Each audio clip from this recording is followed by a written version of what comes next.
Tom, the video clips there of the Neptune seems to be a very heavy Irish bias. The English challenge, you've tipped up Batonnier each way anti-post. Do you think you'd keep this at home? No, actually. I mean, it sounds terrible to say, but when I did the selection for this race, we weren't sure about Boston Bob, we weren't sure about Simon Sigg, we weren't sure about the other one, and so you're looking for a runner, really. Now, Batonnier's going to run. He might hit the frame, but I'm not sure he's good enough to beat the top ones. I was at Adair the other day, and Derek O'Connor reckons Simon Sigg was the best horse he's ever ridden. That's how good he rates him. Willie will tell us all about Boston Bob in a second, but the vibes tell me that he's pretty good too. So if they both run, I think we're in for a cracking race. Yeah, Willie's got more than Boston Bob there, I can tell you. Anthony, your view on the English challenge? It's a shame Fingal Bay's not in the race. I think I'd be tipping him up if Fingal Bay beats Simon Sigg, and then you've got Simon Sigg as favourite now. I don't think Batonnier is good enough. He was in the same group of horses that Minton bought with Sprinter Sacre, and it's nice that a couple of these horses are going to get to Cheltenham. But I think that's all he'll be is a nice runner at Cheltenham. When he won at the trials meeting, he beat Broadback Bob, but Broadback Bob broke down going to the last. So I don't think it is. I don't think he's good enough, Batonnier. It'll be interesting to see what Willie runs in this race. I'm not sure if Boston Bob will go for this. I've got a feeling he'll go for the 3-miler. But then you've got to look at what he's going to run, and it might be Sous les Cieux, which I think that would interest me. But that's just from I don't give you any extra info on that. You've got to ask Willie on that one. I don't think there's anything else. Molotov, I think we're going to aim at the Martin Pipe on the Friday with him and be top weight in the Martin Pipe. And there's a little handicap suggestion. Molotov, Molotof. Yeah. He's unbeaten novice this season. Nicky Henderson. What race on Friday? In the Martin Pipe. The Martin Pipe conditions. We're running with top weight because it's only going to be a £10 weight range. And I think we could go here at 20-odd to 1, but I think we're going to run him in the Martin Pipe. That's what we think. Okay. I managed for the owner, so that was what we were planning.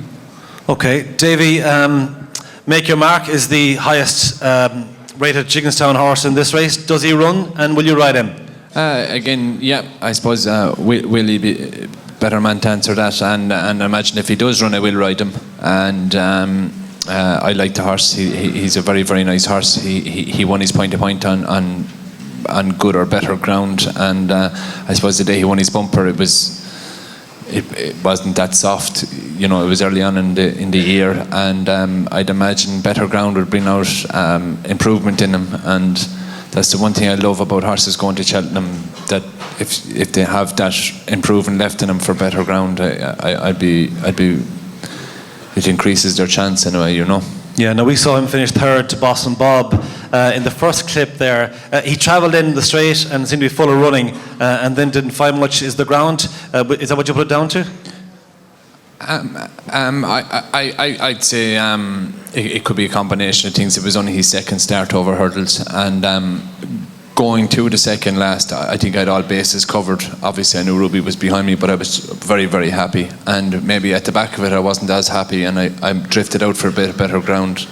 And he just maybe had run his race at that stage. He is a bit keen through his races, so I just say he can be keen on better ground, and it may not have as much of an effect on him.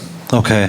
Now everyone seems to presume from market moves the last couple of days that Boston Bob goes to the 3-miler. Patrick Mullins, Willie's son, was in Galway on Monday, and he said the one anti-post bet I remember Dad having was 5 for 3 in the Supreme, and he went and won the 2-mile 5 2 days later.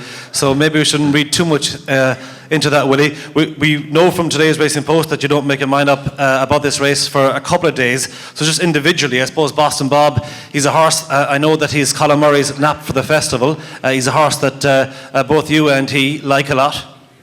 Yes, from the first day we galloped this fellow, he looked out of the ordinary, and he joined a good few of our good horses early in the season in a bit of work when he wasn't entitled to, and we just all said this fellow mustn't be too bad.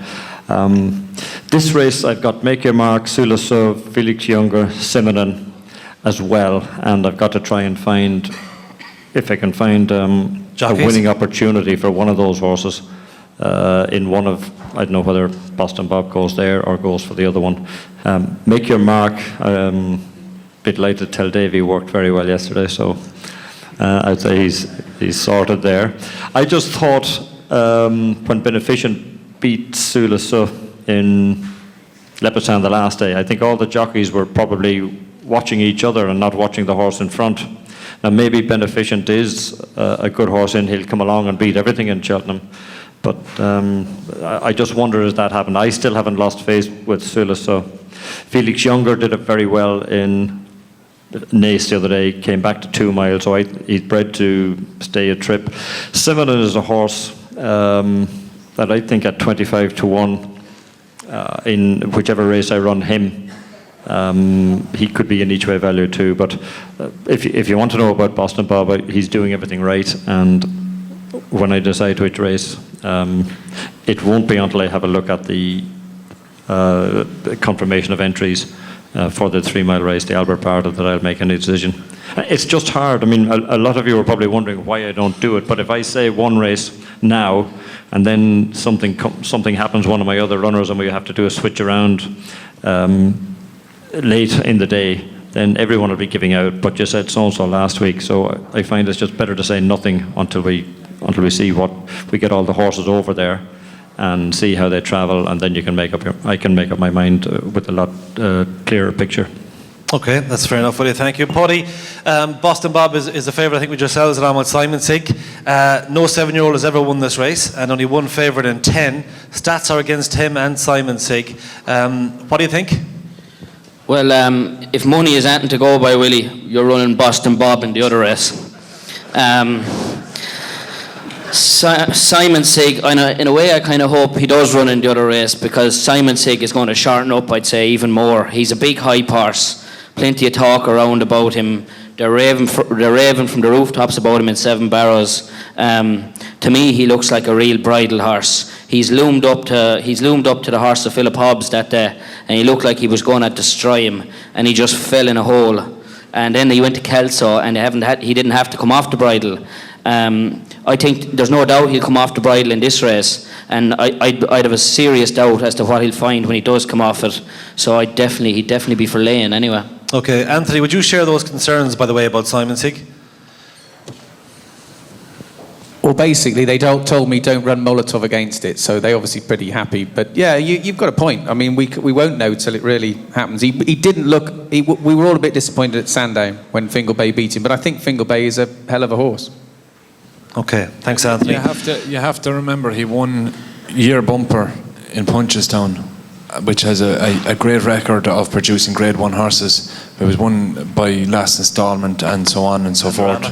And any horse that can gallop the whole way to the line in Fairyhouse, so 2-2, is it a 2-2? Over 2-2, I think will have no problem when he comes off the bridle. I wouldn't be as keen as Pádraig is to write him off now. I think he's a huge ability, and he's also a point-to-point winner. So just keep that in the back of your head. David, his jumping against Fingal Bay and the last day was a little bit scratchy at times. Do you think he improved for a step up in class, or would you be worried about his jumping? I wouldn't be a bit worried. I'd say you see horses that have point-appointed and have been jumping fences through the early part of their career. It takes a bit of time for him to adjust to their hurdles, and I'd say that's all he's doing, and I'd say he's getting better as time is going on, and I'm sure on the day he's going to hurdle pretty nifty. I wouldn't be too worried about that. Is he the one you have to beat, do you think? I would definitely say he's definitely the one to beat. I think he sets the standard.